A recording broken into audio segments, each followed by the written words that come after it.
আসসালামু আলাইকুম everyone, welcome to স্বপ্নচর agro. আজকে কিন্তু আমার মাঠ বাগান থেকে না, সরাসরি আমার ছাদ বাগান থেকে আপনাদের সামনে এসেছি। এই যে দেখতে পাচ্ছেন একটা মরিচ গাছে কি পরিমাণ মরিচ ধরেছে আর ফুল দেখতে পাচ্ছি। এটা কিন্তু আমরা নিয়ম মেনে রোপণ করি নাই। নিয়ম বলতে আমরা যেটা বুঝি, গাছ থেকে গাছের দূরত্ব রাখতে হয়, কিন্তু এখানে গাছ থেকে গাছের কোনো দূরত্ব নাই। এটা মূলত হচ্ছে ড্রাগন গাছের জন্য। সেই ড্রাগন গাছের পাশে ড্রাগন গাছ বড় হইতে হইতে অনেক টাইম লাগবে। যেমন দেখতে পাচ্ছেন ড্রাগন গাছ অলরেডি উঠতেছে।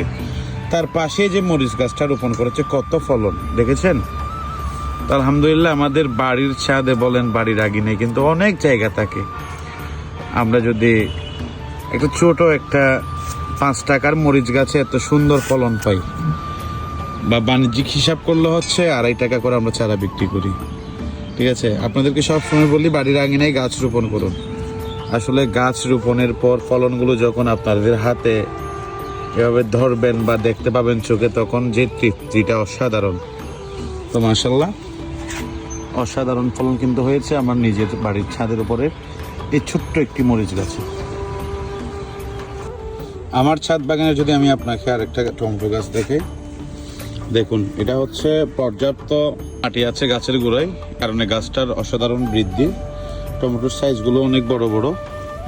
যদি দেখায় আপনাদেরকে, মাশাআল্লাহ দেখুন। আর বিভিন্ন কালারের হচ্ছে মরিচ দেখেছেন।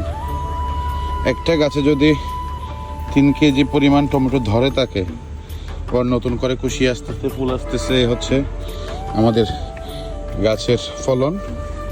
আলহামদুলিল্লাহ, আপনারাও বাড়ির আঙিনায় গাছ রোপণ করুন। এই যে মাশাআল্লাহ দেখতে পাচ্ছেন, আমার আরেকটা মরিচ গাছ যদি দেখে আপনাদের কি পরিমাণ মরিচ ধরেছে, মাশাআল্লাহ দেখেছেন। আর ধনেপাতা যদি বলি, আপনাকে আগে ভিডিওতে দেখিয়েছি আমি, আমাদের কিন্তু হিউজ ধনেপাতা বাড়ির যে চাহিদা, ওটা মোটামুটি বাড়ির ছাদ থেকে আমরা পাচ্ছি আর কি।